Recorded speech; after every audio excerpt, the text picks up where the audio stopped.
Shabbat Shalom. I actually love this moment when we arrive at Parashat Bereshit. The intensity of the spiritual journey that we've been on, it was a long journey from Tisha B'Av way back in August to a couple days ago. And it's really nice. It feels normal to have kind of a normal Shabbat with no strings attached. It's great. I think we're all still kind of letting the experience of the high holidays settle into our souls. It takes time, and I still feel like I hear the singing bouncing off the walls from Simchat Torah. And at the same time, I think we really need this invitation that the Shabbat offers us to fully make that transition into the year ahead. The year started a month ago, but really now we're getting into the work. The time for intensive soul searching and fasting and feasting and dancing has passed, and we've put the Torah back on the table and we rolled it back to the beginning, and now we get to the best part, which is starting to read again. At first glance, the opening of Parashat Bereshit seems to offer a completed story with a beginning, a middle, and an end. In the beginning of God's creating heaven and earth, the earth was tohu vavohu, unformed and void, and God said, "Let there be light," and there was light. And that's the beginning. And from then on, God undertakes a process of havdalot, of separations, that turn chaos into order. Light is separated from darkness, sky is separated from earth, water is separated from land, different types of plants and animals are created and distinguished. That's the middle. And ultimately, humanity is created and distinguished from all other life as tov ma'od, very good, and God rests. And that's the end. Every year, the unfurling of the world in this way never ceases to amaze me. Bereshit shines a light on the majesty of the universe with its miraculous diversity, its relative orderliness, its predictability. And there's a sense by the end of the first chapter, when God blesses God's creation and rests for the first time, that the world is fully set up. It's done. Creation has been achieved, and God is ready for humans to step into the spotlight on a fully assembled stage. But every time we come to these psukim, these verses, my mind also wanders back to that famous Shakespeare phrase, "The lady doth protest too much." These verses are too orderly. All the separating and the categorizing as a response to the tohu vavohu, the unformed chaos, while it reflects some realities in our world, we know that it doesn't reflect the full picture of life, which of course is so often anything but well organized and tied up in a neat bow. We live disorderly lives in a world that does not always make sense. And so the juxtaposition of our own chaos against the apparent order of creation outlined in the first chapter of Bereshit is really quite jarring. In her book, The Beginning of Desire, Dr. Aviva Zornberg suggests that perhaps the narrative of this first chapter of Bereshit does not tell as orderly and complete a story as we might think. She cites a midrash from Bereshit Rabbah, which claims that creation was not actually finished by day 6, but that the process of creation stretches deep into history, all the way up to the present moment. Because the first 6 days of creation actually introduced tensions into the world that are still begging to be resolved. She cites a midrash that on the second day of creation, on day 2, when the lower waters are separated from the upper waters to create the earth and the sky, the lower waters immediately yearned to be reconnected with the upper waters. Rabbi Brechia said, "The lower waters separated from the upper waters only with weeping, exclaiming, 'We too want to be in the presence of the King.'" The very act which created one of the fundamental features of our world, the differentiation between earth and sky, simultaneously created a desire for return. The lower waters missed being with the upper waters. They missed being with God. And Zornberg explains that these havdalot, these separations which were so crucial to building our world, simultaneously introduced this yearning for oneness, for shlemut, into the DNA of the universe. And so rather than calling what happens in the first chapter of Bereshit creation, she calls it primal disintegration, a process that's not only about the creation of order and finality, but also about the insertion of tension and longing into the universe. The Midrash is making a pretty bold claim that our own feeling of yearning for more wholeness in this world is not only part of our experience as humans, but also part of the very fabric of the created world.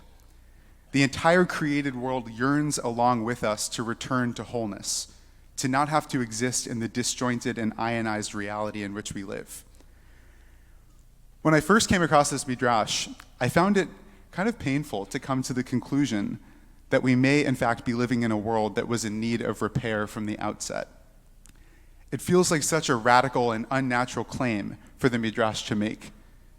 And it brings up some pretty unwieldy theological questions too. Why did God create the world with so much yearning and tension that needs to be resolved? Why do we have to live in this unperfected world? But at the same time, the midrash resonated with me very deeply because it validates the distance that we feel from that perfected world. It's not just us. Nature itself feels the distance. This idea that the project of creation was not finished by that first Shabbat appears most famously in a comment that Rashi makes about the sixth day of creation, Yom HaShishi. So we're putting aside day 2 for a sec. That was the first midrash. We're going to day 6, the second midrash. And he links the sixth day of creation to the sixth day of the month of Sivan, Shavuot, which is the day that the Torah was given at Mount Sinai. And in making this connection, he writes that all of the work of the beginning of creation was held in a state of limbo, this kind of primordial suspension that lasted from the sixth day of creation to the sixth day of Sivan. And only when the Israelites stood at Sinai and finally accepted the Torah did the world come into being. So creation was almost finished on the sixth day, but it was only fully realized when the Israelites accepted Torah at Mount Sinai. I was thinking about this midrash in terms of music theory. It's like the world has been stuck in a dissonant chord, and it only resolves into a nice major chord when human beings stepped up to the plate and accepted their role as God's partners on earth. When they said Na'aseh v'nishma, acknowledged that they had a role to play in bringing about the justice and honesty and dignity that the Torah demands of us. I think there's something really powerful about this idea, that accepting our responsibility to engage in God's world is the very thing that can move our world out of the unfinished state and towards completion. Our role in this framework is to see the gap between where we are and where we wish to be, and then not just look at that gap, but step into the gap and help God finish what God started. Zornberg describes the passing of the baton from God to humans really beautifully. She writes, God speaks lovingly to his world and then assigns it another creator. It is apparently human consciousness in all its contingency that creates the world. In other words, the way we live and act in this world isn't just a reaction to creation, it is creation. Through the choices we make and the stories we tell about who we are and where we're going, we are shaping creation itself, giving meaning and texture to what would have otherwise remained inert and unfinished. Creation is not a closed event that ended on the sixth day, but an ongoing process in which every action that we take continues to create our reality. And our job is to listen for the call of all that is not yet finished, all the injustice, all the yearning, the cries of those primordial lower waters, and to realize that we are the ones with the extraordinary privilege and responsibility of ushering creation along its journey from brokenness toward wholeness, as much as we might wish to offload that role to God. We have had that role, according to the Midrash, since Sinai, and we still have it today. I think that this year, on this particular Shabbat, less than a week after the release of the final living hostages, reading about the beginning in light of this conception of creation takes on a whole new meaning. This is not only the first Shabbat of the new Torah cycle, it is the first Shabbat of a new phase in the Jewish story. It is a new beginning. And we come to this beginning just like the Midrash explains the original beginning, aware of both the incredible possibilities of this moment and the pain that's mixed in with those possibilities. Like many of you, I cried tears of joy as I watched the hostages return to their families. And as they found their way one after another through those hospital corridors and reunited with the people they love, I felt a sense of hope that I have not felt in 2 years. And I watched as within hours, the headlines that celebrated the hostages' return transformed into warnings that the ceasefire was already being broken, an analysis about the immense work of healing and repair that lies ahead. It's a strange feeling to have officially entered the day after. It's a new beginning, but it's not a clean slate. We're eager to celebrate the finality of the deal, but we're also deeply aware of all that is still broken and in need of repair. After the last 2 years, Israel is in need of recreation. Gaza is in need of recreation. The Jewish people is in need of recreation. This moment mirrors all of the complexity of the creation story that emerges through the Midrash. Fresh possibility intertwined with a longing for wholeness and a call to take part in what comes next. As we move from the Chagim into this new year and into this new phase of the Jewish story, the question becomes, what kinds of creators do we want to be? How will we step into that gap between what is, in Israel and in America, and in the soul of our people, and what could be? How will we keep on creating what God started?